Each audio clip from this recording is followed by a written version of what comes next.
మహారాజు వారు తపస్య వల్లనే గంగా భూలోకానికి వచ్చింది. పట్టుదలతో తపస్య చేసిండు, ఎన్నో పోరాడిండు. ఇంకో సగర మహారాజు వారసులు అందరం చంపేస్తే దాని కొరకు కూడా పోరాడిండు. ఉత్తర భారతదేశంలో ఎంతో మంది ఓ పట్టుదలతో ఏ పని చేసినా కూడా భగీరథ్ ప్రయాసే కర్రే అని అంటారు. ఇప్పుడు కూడా మన హైదరాబాద్ నగరము అభివృద్ధి అయితే వాళ్ళ సగరుల పాత్ర చాలా పెద్దగా. ఎన్నో గొప్ప బిల్డింగ్లు ఉన్నాయి. Osmania high court, Osmania university, hospital ఇవన్నీ కూడా ఉన్నాయి. ఈ బిల్డింగ్లలో సగరుల పాత్ర పెద్దది ఉండే.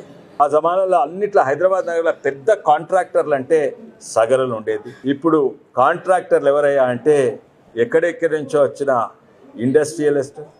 ఇప్పుడు కాంట్రాక్ట్లు అంటే మంచిగా కట్టేటోళ్ళు కాదు, ఈ మంచిగా స్ట్రక్చరల్ టెక్నాలజీ తెలిసిన వాళ్ళు కాదు.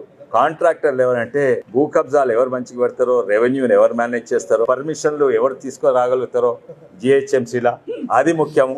లేకుంటే ప్రభుత్వంతో ఎవరు లాబీ చేస్తారో అటువంటి వాళ్ళు కాంట్రాక్టర్లు లేండు. చేవల పక్కకు ఒక గ్రామం ఉన్నది, అది సంకపల్లి అనే గ్రామం. అక్కడ సగం కంటే ఎక్కువ మంది సగురులే ఉంటారు. కానీ ఆ గ్రామం పోతే కొంతమంది ఇంకా మేస్త్రి పని చేస్తుంటారు, గుండు దానం పట్టుకొని పనిచేస్తుంటారు, మంచిగా పనిచేస్తారు. కానీ అదే గ్రామంలో ఎంతోమంది మ్యాక్సిమం నంబర్ జర్నలిస్ట్ అంటే మా సంకపల్లి గ్రామం నుంచి. నాకు చాలా సంతోషం, ఎందుకంటే వాళ్ళ వృత్తిలే కాక వేరే వృత్తిలో కూడా జర్నలిజం మీద వివిధ వృత్తిల పైకి